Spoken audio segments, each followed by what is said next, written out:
was also another young man. Although he's an American citizen, he's of Mexican descent. And his promise and his goal was to become a member of the Mexican Olympic team. I was present the day that occurred. And then there was a husband and wife. And their promise was they wanted to take a camera safari to Africa. I was present when that happened as well. So these promises, these goals, these results, these things that we're going to be able to talk about, and things that I'm going to show you how to be able to do with these 9 steps, some have to do with money, and some don't have anything at all to do with money. And quite frankly, there are times when those are the goals you admire the most. Those are the goals that I enjoy helping people accomplish. And I'm not opposed to money. I think money's kind of a neat deal, and I'm in favor of it. But I think we should also understand there are other things in life besides money. There are 9 steps to achieve any goal you want to achieve. And there's no way for me to tell you which one of these is more important than the other, because I think all 9 of them are equally important.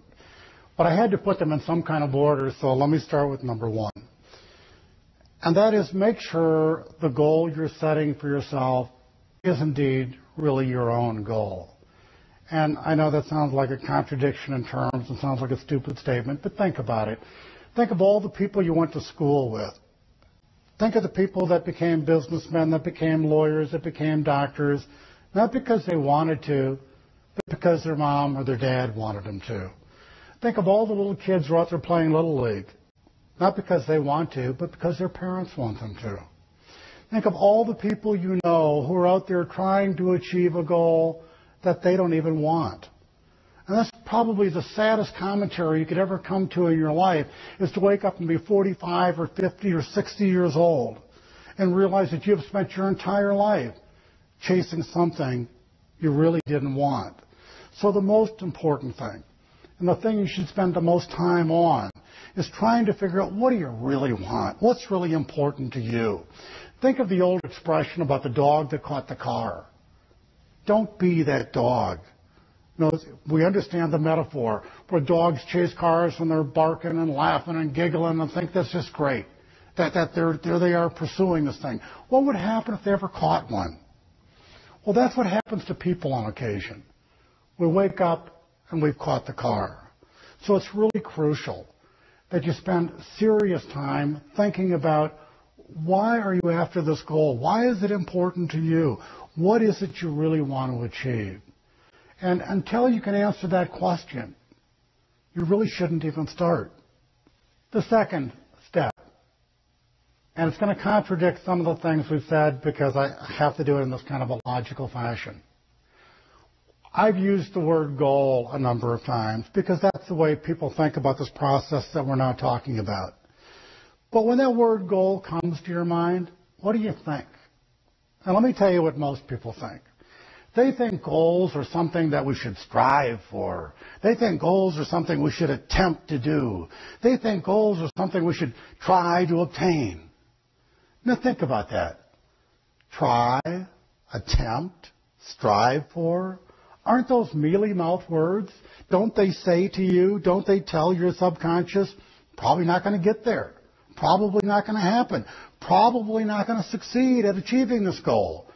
And if that's not enough, then think of what you know about goal setting and goal achieving, using yourself as a frame of reference and using everybody else you know as a frame of reference. What do you know about goal setting and achieving?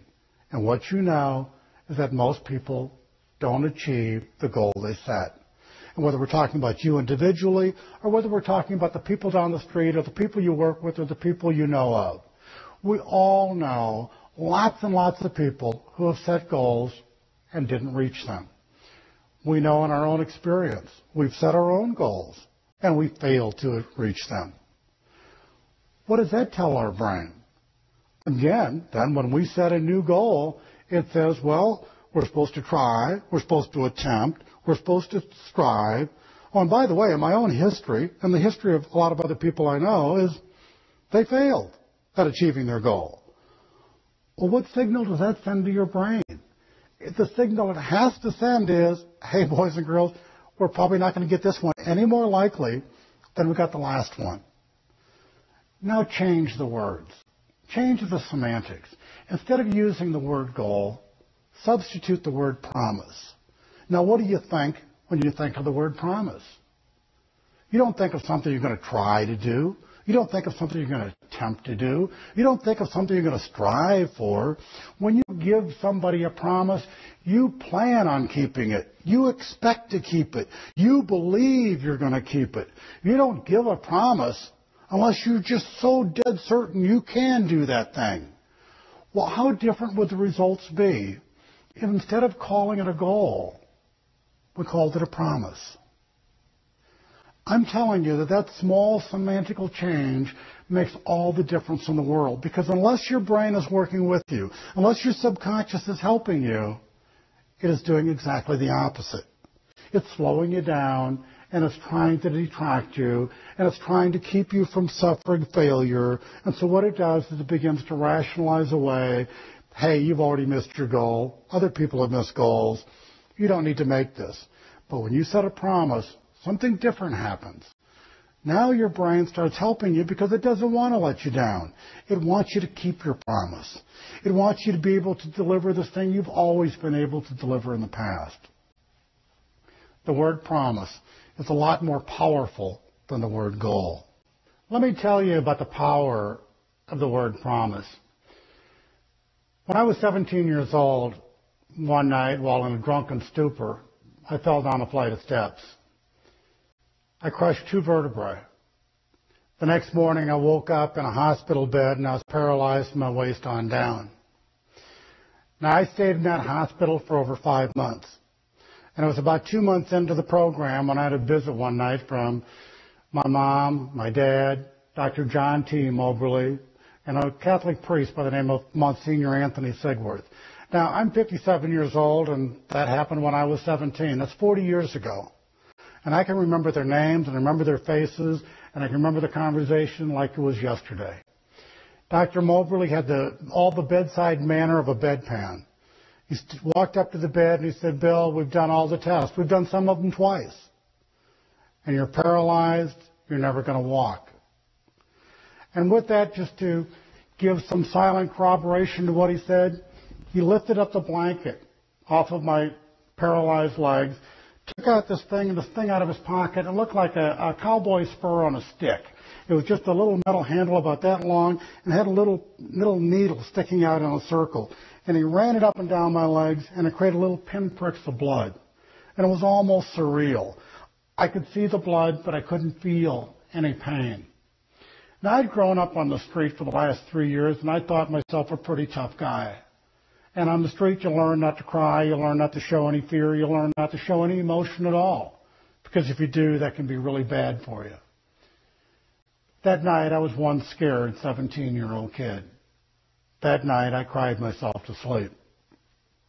During the middle of the night, I woke up and I was alone, and I was every bit as scared as I'd ever been in my whole life. But I was also mad. I was mad at Dr. Moberly, and I was mad at a whole bunch of other people, some of which had nothing to do with it. And that night, laying in that hospital bed, I promised myself that I was going to walk out of that hospital. I promised myself that Dr. Moberly was wrong. I promised myself that I was going to show him. And that very night, I began doing a new physical therapy exercise. Their physical therapy exercise consisted of having some candy striper or nurse's aide come to my room once a day and rub my legs, trying to get some circulation back in them. My exercise involved trying to wiggle my toes by using sheer willpower. And the way I would do it is I would just hold my breath and concentrate as hard as I could and squeeze as hard as I could and do everything in my power to make those toes wiggle. And I'd do it as long as I could. I'd do it as hard as I could. I'd do it until I broke into perspiration. I'd do it until the veins popped in my forehead. And when I couldn't do it anymore, I would take a breath, I would rest, and I would do it again. And I did that for a month. And finally one day, my toes began to wiggle. And I was so excited, I was so ecstatic. I had finally made my toes wiggle. And I reached behind me, I hit the call button, called the nurse into the room. She was as excited as I was. She then called Dr. Moberly. Dr. Moberly walked in and he said, Bill, I can't explain that. I can't explain this controllable movement in your toes, but I'm telling you, quit it. These exercises you've been doing, you're going to hurt yourself. Bill, you're in denial. You're paralyzed from your waist on down. Accept it. Live the life of a paraplegic.